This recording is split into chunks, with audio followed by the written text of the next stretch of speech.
Dr. Yang, we're a few days away from the 20th Congress of the Chinese Communist Party. First of all, I want to ask you, what are the characteristics of the Chinese Communist Party that make it different from other unsuccessful communist parties? I think the CCP regime has drawn experiments of other type of dictatorships, either left wing or right wing, to come up with his own way to rule. The key word is control. Never relax any environmental to control. That's the lesson this current regime has learned from past experience of other dictators. This works to a certain degree. So no matter what, they just will not lose the control. Are there different factions within the CCP? No, I don't think we see any factions there. But so that's a myth that's been invented. Yeah, I'm not saying everybody in the party actually supports Xi Jinping. Actually, so many people, even within the government, within the party, actually opposes him. But there's no mechanism.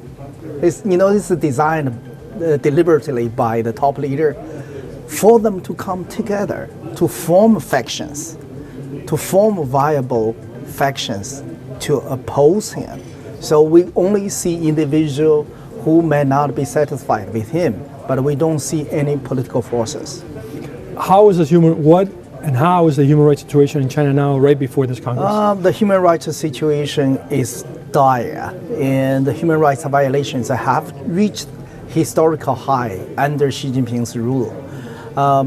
We have no hope, even after the party's Congress, because we all know what kind of a leader Xi Jinping is. He's going to be entering the unprecedented third of leadership, and he will continue his rule in China. He will continue the control method, because that's the key word for him. He understands without control, if give any freedom, any space to the people, his regime will be shaken. So that is why we don't have much hope even after the party Congress. Lastly, there are many reports about an internal financial crisis in China. Are they accurate? Is this going on? Yes, economic-wide, China is not doing well, mainly because of a zero-COVID policy that put a lot of people, in the place shut down. Of course, the economic activities died with this lockdown.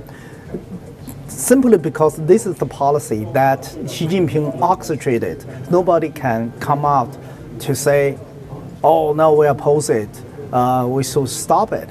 And another thing is, Xi Jinping learned through this zero COVID policy that it's so easy using this method to control, using an excuse. So I don't think he will relax this policy before the party Congress, even for some time after the party Congress, it still continue to have this zero COVID policy in place in order for him to control.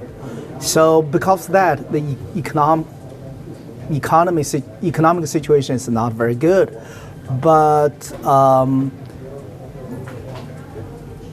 collapse of the economy altogether is also not likely. So when the Chinese government find it necessary, they will relax a little bit economically. That's what they have been doing. So they are very flexible. In their toolbox, they have a lot of tools from a very left to the very right. So they will try to find the tools at the point of time which they think is most fit their need. So what I want to say is, when there's a big issue with the economy, I think they will relax a little bit for the market to save its economy. That's a very interesting analysis. Thank you, Dr. Jianli. Thank you.